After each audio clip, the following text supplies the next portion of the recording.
Heart of Darkness by Joseph Conrad, chapter-1, Part-2. I avoided a vast artificial hole somebody had been digging on the slope, the purpose of which I found it impossible to divine. It wasn't a quarry or a sandpit, anyhow. It was just a hole. It might have been connected with the philanthropic desire of giving the criminals something to do. I don't know. Then I nearly fell into a very narrow ravine, almost no more than a scar in the hillside. I discovered that a lot of imported drainage pipes for the settlement had been tumbled in there.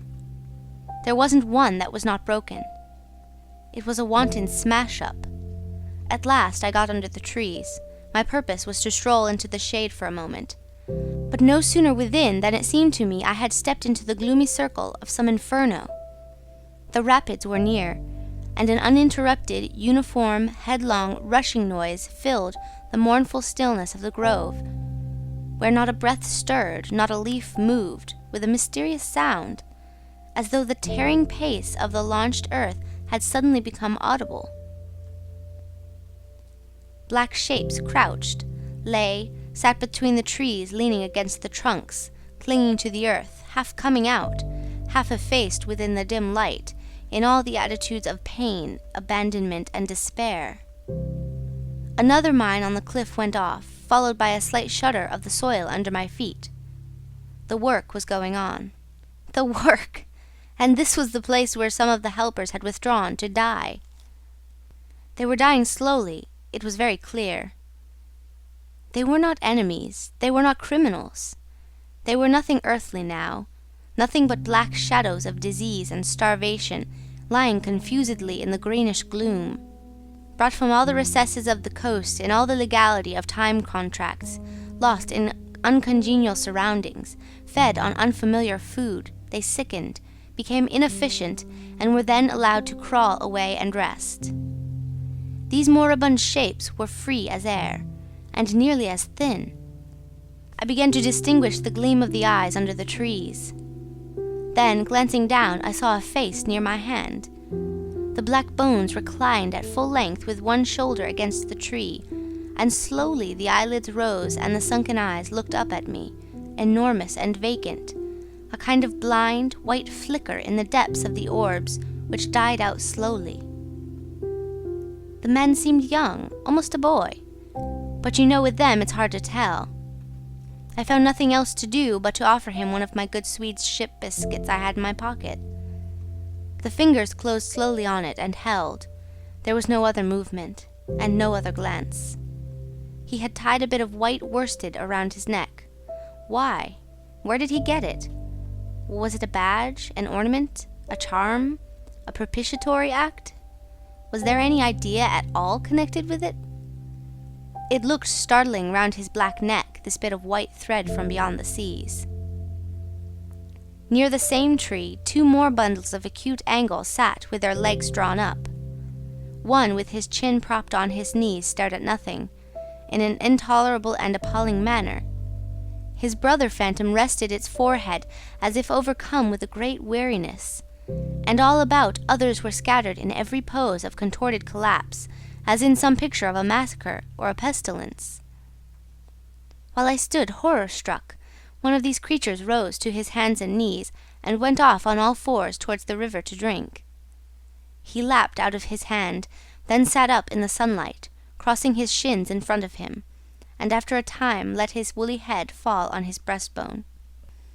I didn't want any more loitering in the shade, and I made haste toward the station. When near the buildings I met a white man in such an unexpected elegance of get-up that in the first moment I took him for a sort of vision. I saw a high, starched collar, white cuffs, a light alpaca jacket, snowy trousers, a clean necktie, and varnished boots. No hat. Hair parted, brushed, oiled, under a green-lined parasol held in a big white hand. He was amazing, and had a penholder behind his ear. I shook hands with this miracle, and I learned that he was the company's chief accountant, and that all the bookkeeping was done at this station. He had come out for a moment, he said, to get a breath of fresh air. The expression sounded wonderfully odd, with its suggestion of sedentary desk life. I wouldn't have mentioned the fellow to you at all, only it was from his lips that I first heard the name of the man who was so indissolubly connected with the memories of that time. Moreover, I respected the fellow. Yes, I respected his collars, his vast cuffs, his brushed hair. His appearance was certainly that of a hairdresser's dummy, but in the great demoralization of the land he kept up his appearance. That's backbone. His starched collars and got-up shirt fronts were achievements of character. He had been out nearly 3 years, and later I could not help asking him how he managed to sport such linen. He had just the faintest blush and said modestly, "I've been teaching one of the native women about the station. It was difficult. She had a distaste for the work." Thus this man had verily accomplished something, and he was devoted to his books, which were in apple pie order. Everything else in the station was in a muddle: heads, things, buildings. Strings of dusty niggers with splay feet arrived and departed. A stream of manufactured goods, rubbishy cottons, beads, and brass wire set into the depths of darkness, and in return came a precious trickle of ivory. I had to wait in the station for 10 days. An eternity! I lived in a hut in the yard, but to be out of the chaos I would sometimes get into the accountant's office. It was built out of horizontal planks, and so badly put together that as he bent over his high desk he was barred from neck to heels with narrow strips of sunlight. There was no need to open the big shutter to see. It was hot there, too. Big flies buzzed fiendishly and did not sting, but stabbed. I sat generally on the floor, while of faultless appearance, and even slightly scented, perching on a high stool, he wrote. Sometimes he stood up for exercise. When a truckle bed with a sick man, some invalid agent from up country, was put in there, he exhibited a gentle annoyance. "The groans of this sick person," he said, "distract my attention, and without that it is extremely difficult to guard against clerical errors in this climate." One day he remarked, without lifting his head, "In the interior you will no doubt meet Mr. Kurtz." On my asking who Mr. Kurtz was, he said he was a first-class agent. And seeing my disappointment at this information, he added slowly, laying down his pen, "He is a very remarkable person." Further questions elicited from him that Mr. Kurtz was at present in charge of a trading post, a very important one in the true ivory country, at the very bottom of there. Sends in as much ivory as all the others put together.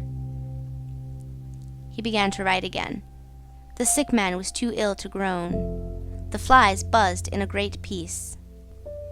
Suddenly there was a growing murmur of voices and a great tramping of feet. A caravan had come in. A violent babble of uncouth sounds burst out on the other side of the planks. All the carriers were speaking together, and in the midst of the uproar the lamentable voice of the chief agent was heard, giving it up, tearfully for the 20th time that day. He rose slowly. "What a frightful row," he said. He crossed the room gently to look at the sick man, and returning, said to me, "He does not hear." "What? Dead?" I asked, startled. "No, not yet," he answered with great composure. Then, alluding with a toss of the head to the tumult in the station yard, "When one has got to make correct entries, one comes to hate those savages, hate them to death." He remained thoughtful for a moment. "When you see Mr. Kurtz," he went on, "tell him from me that everything here," he glanced at the deck, "is very satisfactory. I don't like to write to him with those messengers of ours. You never know who may get hold of your letter, at that central station." He stared at me for a moment with his mild, bulging eyes. "Oh, he will go far, very far," he began again. "He will be a somebody in the administration before long. They, above the council in Europe, you know, mean him to be." He turned to his work. The noise outside had ceased, and presently, in going out, I stopped at the door. In the steady buzz of flies, the homeward-bound agent was lying finished and insensible. The other, bent over his books, was making correct entries of perfectly correct transactions. and 50 feet below the doorstep I could see the still treetops of the Grove of Death. Next day I left that station at last, with a caravan of 60 men, for a 200-mile tramp. No use telling you much about that. Paths everywhere. A stamped-in network of paths spreading over the empty land, through the long grass, through burnt grass, through thickets, down and up chilly ravines, up and down stony hills ablaze with heat. And a solitude. Nobody, not a hut. The population had cleared out a long time ago. Well, if a lot of mysterious niggers armed with all kinds of fearful weapons suddenly took to travelling on the road between Deal and Gravesend, catching the yokels right and left to carry heavy loads for them, I fancy every farm and cottage thereabouts would get empty very soon. Only here the dwellings were gone too. Still, I passed through several abandoned villages. There's something pathetically childish in the ruins of grass walls. Day after day, with the stamp and shuffle of 60 pair of bare feet behind me, each pair under a 60-pound load. Camp, cook, sleep, strike camp, march. Now and then a carrier dead in harness, at rest in the long grass near the path with an empty water gourd and his long staff lying by his side. A great silence around and above. Perhaps on some quiet night the tremor of far-off drums, sinking, swelling, a tremor vast, faint. A sound weird, appealing, suggestive, and wild, and perhaps with as profound a meaning as the sound of bells in a Christian country. Once a white man in an unbuttoned uniform camping on the path with an armed escort of lank Zanzibaris, very hospitable and festive, not to say drunk, was looking after the upkeep of the road, he declared. Can't say I saw any road or any upkeep unless the body of a middle-aged Negro with a bullet hole in the forehead upon which I absolutely stumbled 3 miles further on may be considered as a permanent improvement. I had a white companion too, not a bad chap, but rather too fleshy and with the exasperating habit of fainting in the hot hillsides, miles away from the least bit of shade and water. Annoying, you know, to hold your own coat like a parasol over a man's head while he is coming to. I couldn't help asking him once what he meant by coming there at all. To make money, of course. What do you think? He said scornfully. Then he got fever and had to be carried in a hammock slung under a pole. As he weighed 16 stone, I had no end of rows with the carriers. They jibbed, ran away, sneaked off with their loads in the night. Quite a mutiny. So one evening I made a speech in English with gestures, not one of which was lost to the 60 pairs of eyes before me, and the next morning I started the hammock off in front all right. An hour afterwards I came upon the whole concern wrecked in a bushman, hammock, roans, blankets, horrors. The heavy pole had skinned his poor nose. He was very anxious for me to kill somebody, but there wasn't the shadow of a carrier near. I remembered the old doctor. It would be interesting for science to watch the mental changes of individuals on the spot. I felt I was becoming scientifically interesting. However, all that is to no purpose. On the 15th day I came in sight of the big river again, and hobbled into the central station.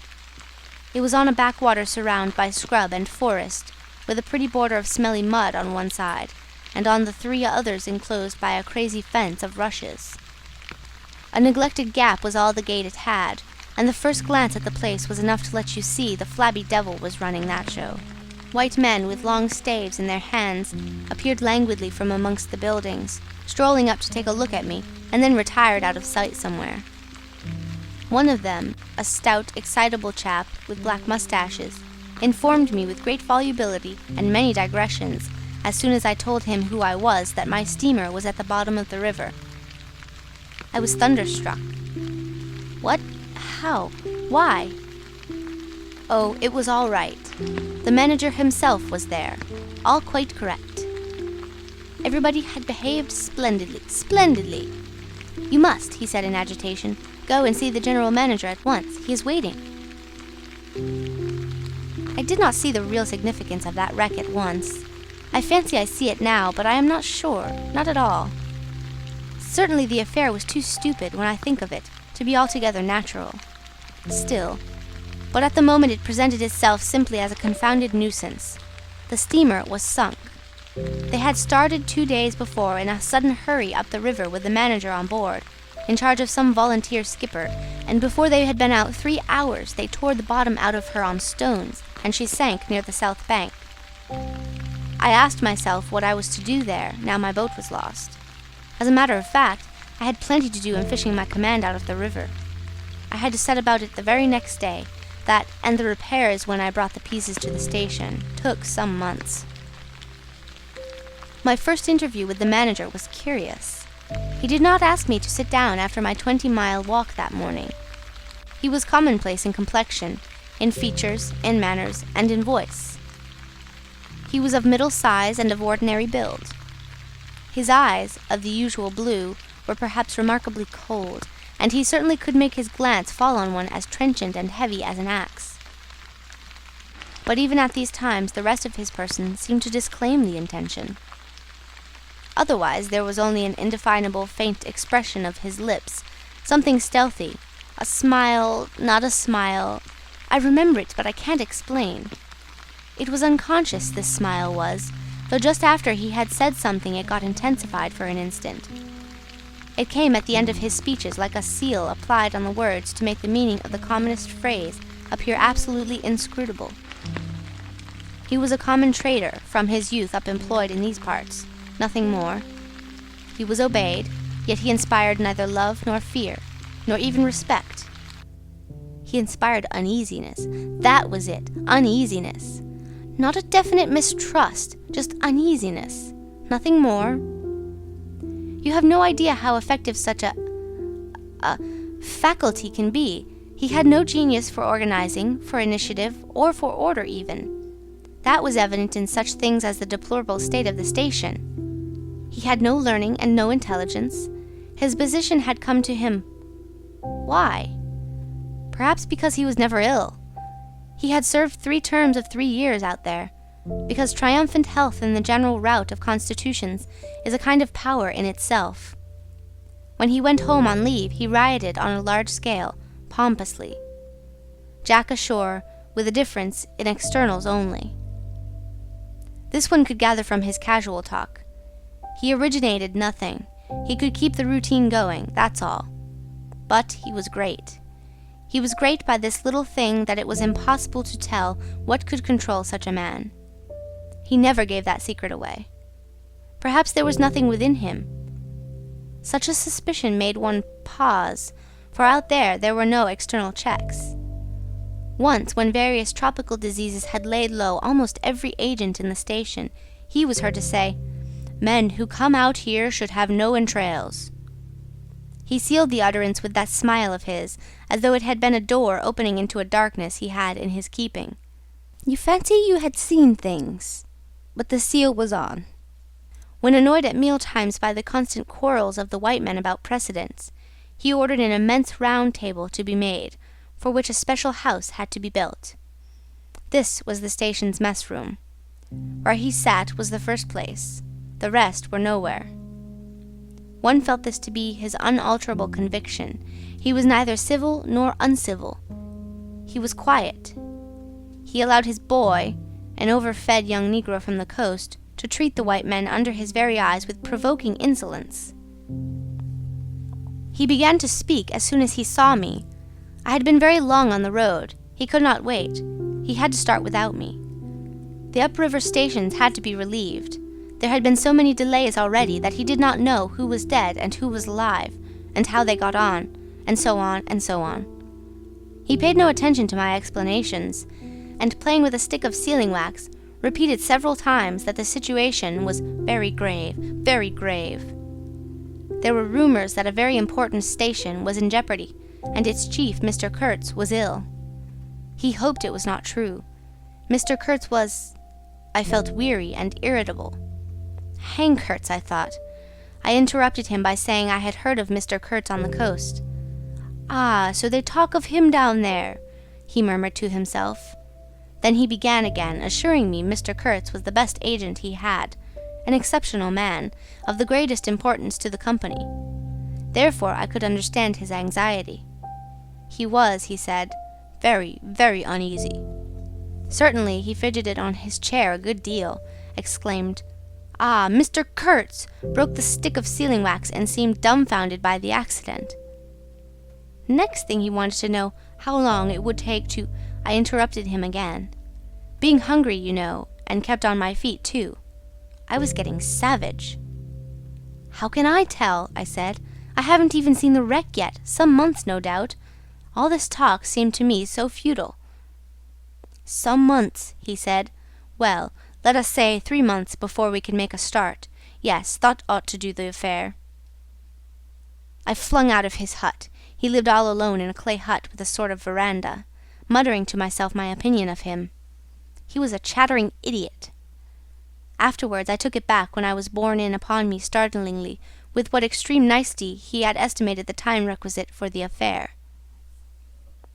I went to work the next day, turning, so to speak, my back on that station.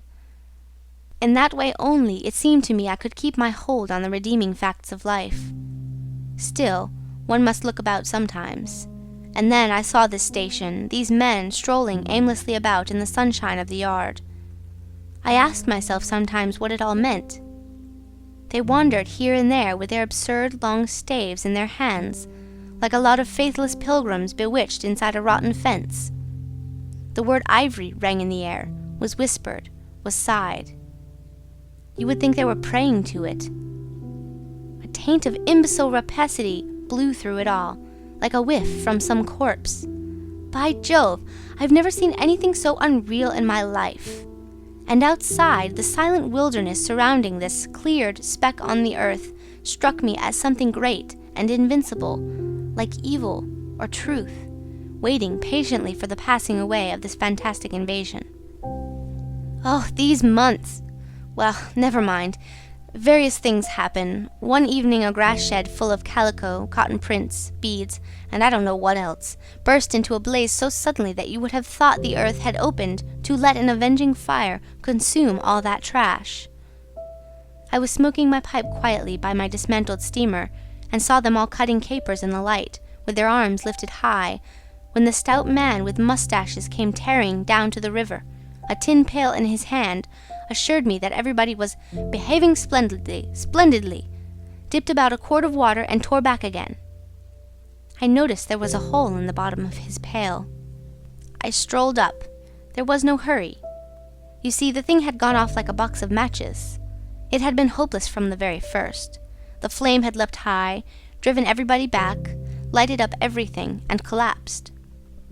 The shed was already a heap of embers, glowing fiercely. A nigger was being beaten near by it. They said he had caused the fire in some way. Be that as it may, he was screeching most horribly. I saw him later, for several days, sitting in a bit of shade, looking very sick and trying to recover himself. Afterwards he arose and went out, and the wilderness without a sound took him into its bosom again. As I approached the glow from the dark, I found myself at the back of 2 men, talking. I heard the name of Kurtz pronounced, then the words, "Take advantage of this unfortunate accident." One of the men was the manager. I wished him a good evening. "Did you ever see anything like it, eh? It is incredible," he said, and walked off. The other man remained. He was a first-class agent, young, gentlemanly, a bit reserved, with a forked little beard and a hooked nose. He was standoffish with the other agents, and they, on their side, said he was the manager's spy upon them. As to me, I had hardly ever spoken to him before. We got into talk, and by we strolled away from the hissing ruins. Then he asked me to his room, which was in the main building of the station. He struck a match, and I perceived that this young aristocrat had not only a silver-mounted dressing case, but also a whole candle all to himself. Just at that time, the manager was the only man supposed to have any right to candles. Native mats covered the clay walls, a collection of spears, assegais, shields, knives was hung up in trophies. The business entrusted to this fellow was the making of bricks, so I had been informed. But there wasn't a fragment of a brick anywhere in the station, and he had been there more than a year, waiting. It seems he could not make bricks without something, I don't know what, straw maybe? Anyway, it could not be found there, and as it was not likely to be sent from Europe, it did not appear clear to me what he was waiting for. An act of special creation, perhaps. However, they were all waiting, all the 16 or 20 pilgrims of them, for something. And upon my word, it did not seem an uncongenial occupation from the way they took it, though the only thing that ever came to them was disease, as far as I could see. They beguiled the time by backbiting and intriguing against each other in a foolish kind of way. There was an air of plotting about that station, but nothing came of it, of course. It was as unreal as everything else, as the philanthropic pretense of the whole concern, as their talk, as their government, as their show of work. The only real feeling was a desire to get appointed to a trading post where ivory was to be had, so that they could earn percentages. They intrigued and slandered and hated each other only on that account, but as to actually lifting a little finger, oh no. By heavens, there is something after all in the world allowing one man to steal a horse while another must not look at a halter. Steal a horse straight out. Very well, he has done it. Perhaps he can ride. But there is a way of looking at a halter that would provoke the most charitable of saints into a kick. I had no idea why he wanted to be sociable, but as we chatted in there, it suddenly occurred to me the fellow was trying to get at something. In fact, pumping me. He alluded constantly to Europe, to the people I was supposed to know there, putting leading questions as to my acquaintances in the sepulchral city, and so on. His little eyes glittered like mica discs with curiosity, though he tried to keep up a bit of superciliousness. At first I was astonished, but very soon I became awfully curious to see what he would find out from me. I couldn't possibly imagine what I had in me to make it worth his while. It was very pretty to see how he baffled himself, for in truth my body was full only of chills, and my head had nothing in it but that wretched steamboat business. It was evident he took me for a perfectly shameless prevaricator. At last he got angry, and, to conceal a movement of furious annoyance, he yawned. I rose. Then I noticed a small sketch in oils on a panel representing a woman draped and blindfolded, carrying a lighted torch. The background was somber, almost black. The movement of the woman was stately, and the effect of the torchlight on the face was sinister. It arrested me, and he stood by civilly, holding an empty half-pint champagne bottle, medical comforts, with the candle stuck in it. To my question, he said Mr. Kurtz had painted this, in this very station more than a year ago, while waiting for means to go to his trading post. "Tell me, pray," said I, "who is this Mr. Kurtz?" "The chief of the inner station," he answered in a short tone, looking away. "Much obliged," I said, laughing. "And you are the brickmaker of the central station. Everyone knows that." He was silent for a while. "He is a prodigy," he said at last. "He is an emissary of pity and science and progress, and devil knows what else. We want," he began to declaim suddenly, "for the guidance of the cause entrusted to us by Europe, so to speak, higher intelligence, wide sympathies, a singleness of purpose." "Who says that?" I asked. "Lots of them," he replied. "Some even write that. And so he comes here, a special being, as you ought to know." "Why ought I to know?" I interrupted, really surprised. He paid no attention. "Yes, today he is chief of the best station. Next year he will be assistant manager. 2 years more and... But I dare say you know what he will be in 2 years' time. You are of the new gang, the gang of virtue. The same people who sent him specially also recommended you. Oh, don't say no. I've my own eyes to trust." Light dawned upon me. My dear aunt's influential acquaintances were producing an unexpected effect on that young man. I nearly burst into a laugh. "Do you read the company's confidential correspondence?" I asked. He hadn't a word to say. It was great fun. "When Mr. Kurtz," I continued severely, "is general manager, you won't have the opportunity." He blew the candle out suddenly, and we went outside. The moon had risen. Black figures strolled about listlessly, pouring water on the glow, whence proceeded a sound of hissing. Steam ascended in the moonlight. The beaten nigger groaned somewhere. "What a row the brute makes," said the indefatigable man with the moustaches, appearing near us. "Serve him right. Transgression, punishment, bang. Pitiless. Pitiless. That's the only way. This will prevent all conflagrations for the future. I was just telling the manager." He noticed my companion and became crestfallen all at once. "Not in bed yet," he said with a kind of servile heartiness. "It's so natural. Ha! Danger, agitation." He vanished. I went on to the riverside, and the other followed me. I heard a scathing murmur at my ear. "Heap of muffs, go to!" The pilgrims could be seen in knots, gesticulating, discussing. Several had still their staves in their hands. I verily believe they took these sticks to bed with them. Beyond the fence, the forest stood up spectrally in the moonlight, and through that dim stir, through the faint sounds of that lamentable courtyard, the silence of the land went home to one's very heart. Its mystery, its greatness, the amazing reality of its concealed life. The hurt nigger moaned feebly somewhere nearby, and then fetched a deep sigh that made me mend my pace away from there. I felt a hand introducing itself under my arm. "My dear sir," said the fellow, "I don't want to be misunderstood, and especially by you, who will see Mr. Kurtz long before I can have that pleasure. I wouldn't like him to get a false idea of my disposition." I let him run on, this papier-mâché Mephistopheles, and it seemed to me that if I tried, I could poke my forefinger through him, and would find nothing inside but a little loose dirt, maybe. He, you don't see, had been planning to be assistant manager by and by under the present man, and I could see that the coming of that Kurtz had upset them both not a little. He talked precipitately, and I did not try to stop him. I had my shoulders against the wreck of my steamer, hauled up on the slope like a carcass of some big river animal. The smell of mud, of primeval mud, by Jove, was in my nostrils. The high stillness of primeval forest was before my eyes. There were shiny patches on the black creek.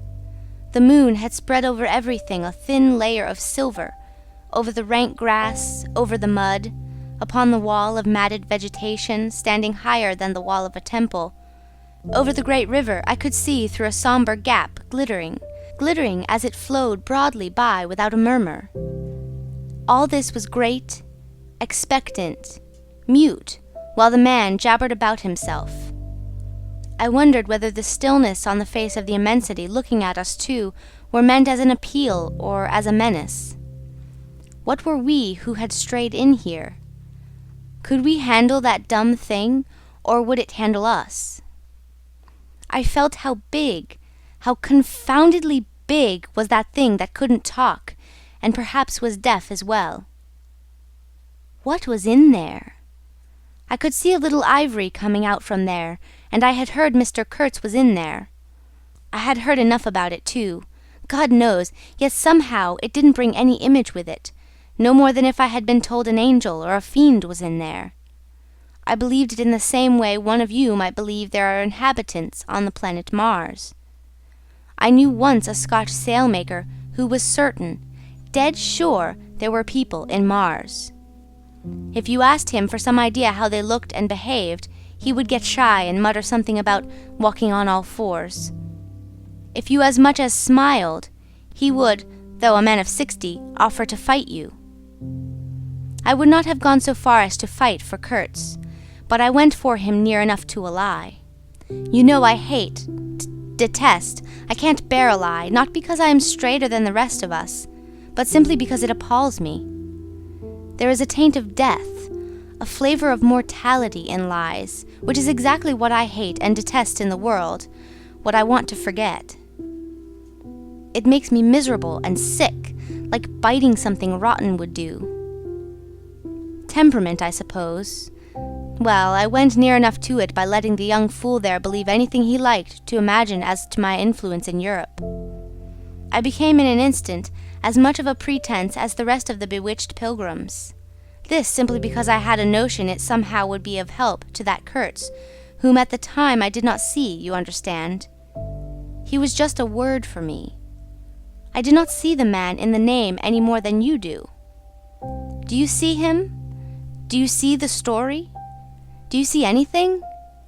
It seems to me I am trying to tell you a dream, making a vain attempt because no relation of a dream can convey the dream sensation, that commingling of absurdity, surprise, and bewilderment in a tremor of struggling revolt, that notion of being captured by the incredible which is of the very essence of dreams.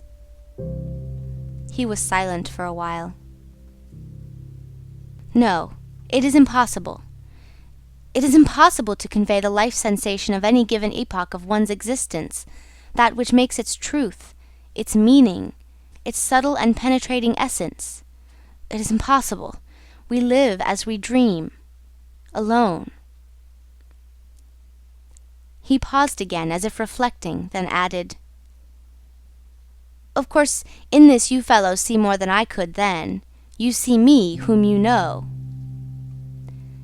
It had become so pitch dark that we listeners could hardly see one another.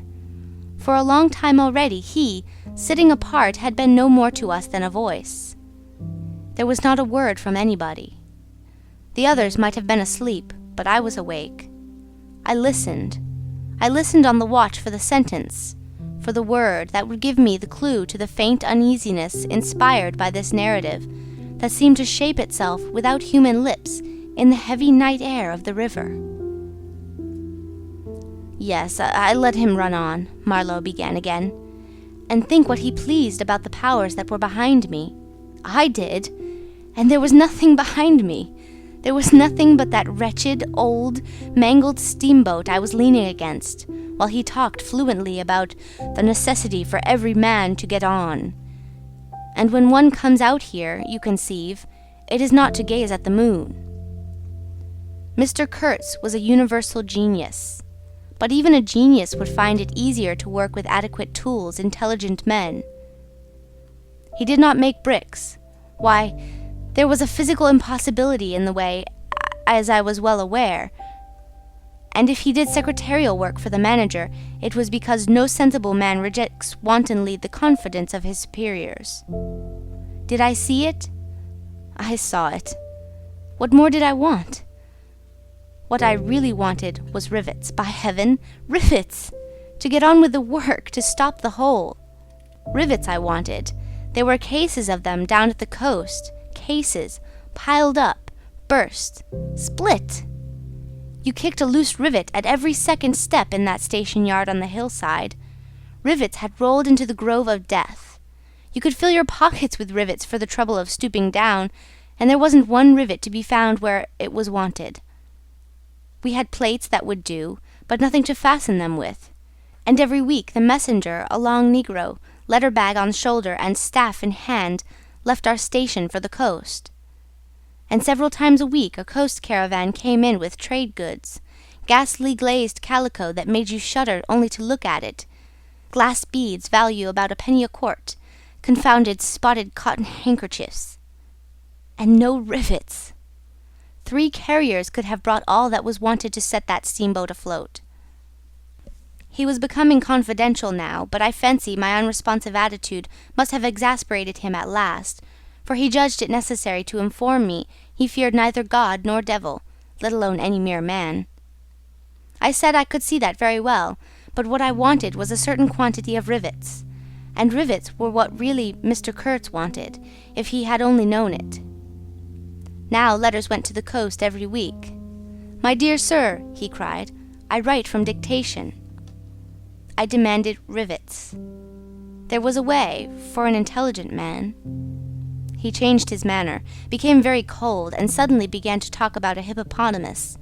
Wondered whether sleeping on board the steamer, I stuck to my selvage night and day, I wasn't disturbed. There was an old hippo that had the bad habit of getting out on the bank and roaming at night over the station grounds. The pilgrims used to turn out in a body and empty every rifle they could lay hands on at him. Some even sat up o' nights for him. All this energy was wasted, though. That animal has a charmed life, he said, but you can say this only of brutes in this country. No man, you apprehend me? No man here bears a charmed life."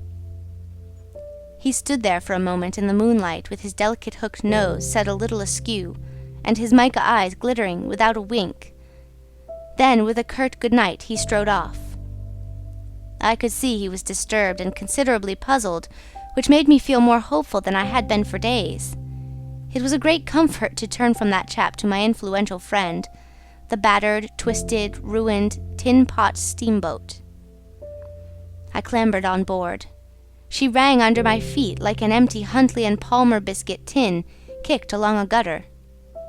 She was nothing so solid in make, and rather less pretty in shape, but I had expended enough hard work on her to make me love her. No influential friend would have served me better. She had given me a chance to come out a bit, to find out what I could do. No, I don't like work. I had rather laze about and think of all the fine things that can be done. I don't like work, no man does, but I like what is in the work, the chance to find yourself, your own reality, for yourself, not for others, what no other men can ever know. They can only see the mere show and never can tell what it really means. I was not surprised to see somebody sitting aft on the deck, with his legs dangling over the mud. You see, I rather chummed with the few mechanics there were in that station, whom the other pilgrims naturally despised, on account of their imperfect manners, I suppose. This was the foreman, a boiler-maker by trade, a good worker. He was a lank, bony, yellow-faced man, with big, intense eyes. His aspect was worried, and his head was as bald as the palm of my hand. But his hair, in falling, seemed to have stuck to his chin, and had prospered in the new locality, for his beard hung down to his waist. He was a widower with 6 young children. He had left them in charge of a sister of his to come out there, and the passion of his life was pigeon-flying. He was an enthusiast and a connoisseur. He would rave about pigeons. After work hours he used sometimes to come over from his hut for a talk about his children and his pigeons. At work, when he had to crawl in the mud under the bottom of the steamboat, he would tie up that beard of his in a kind of white serviette he brought for the purpose. It had loops to go over his ears. In the evening, he could be seen squatted on the bank, rinsing that wrapper in the creek with great care, then spreading it solemnly on a bush to dry. I slapped him on the back and shouted, "We shall have rivets!" He scrambled to his feet, exclaiming, "No, rivets!" as though he couldn't believe his ears. Then in a low voice, "You...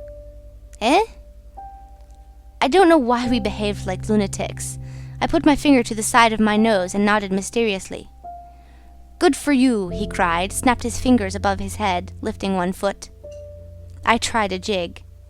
We capered on the iron deck. A frightful clatter came out of that hulk, and the virgin forest on the other bank of the creek sent it back in a thundering roll upon the sleeping station. It must have made some of the pilgrims sit up in their hovels.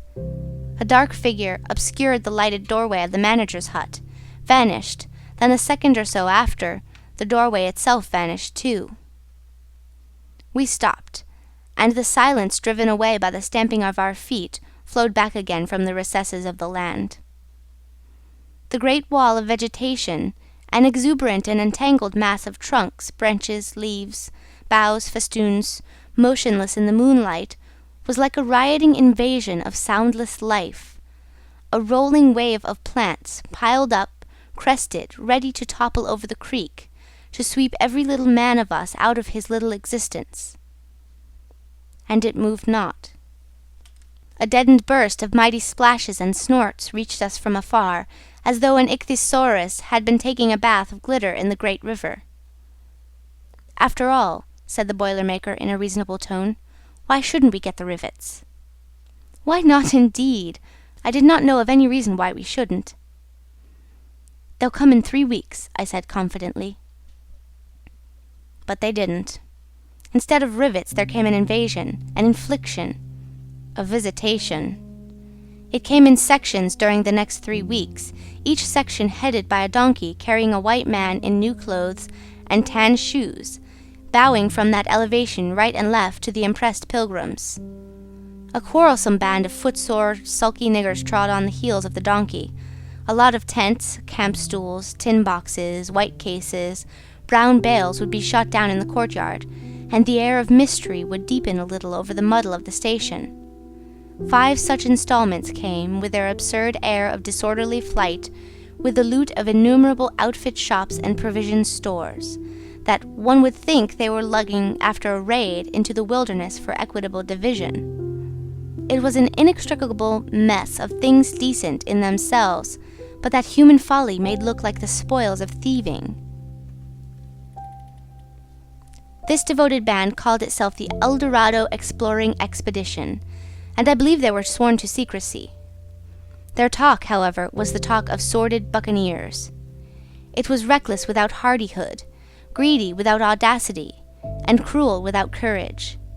There was not an atom of foresight or of serious intention in the whole batch of them, and they did not seem aware these things are wanted for the work of the world.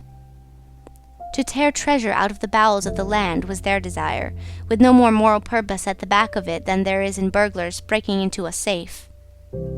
Who paid the expenses of the noble enterprise, I don't know, but the uncle of our manager was leader of that lot. In exterior, he resembled a butcher in a poor neighborhood, and his eyes had a look of sleepy cunning. He carried his fat paunch with ostentation on his short legs, and during the time his gang infested the station, spoke to no one but his nephew. You could see these two roaming about all day long with their heads close together in an everlasting confab. I had given up worrying myself about the rivets. One's capacity for that kind of folly is more limited than you would suppose. I said hang, and let things slide. I had plenty of time for meditation, and now and then I would give some thought to Kurtz. I wasn't very interested in him. No. Still, I was curious to see whether this man, who had come out equipped with moral ideas of some sort, would climb to the top after all, and how he would set about his work when there. End of chapter 1. Part 2.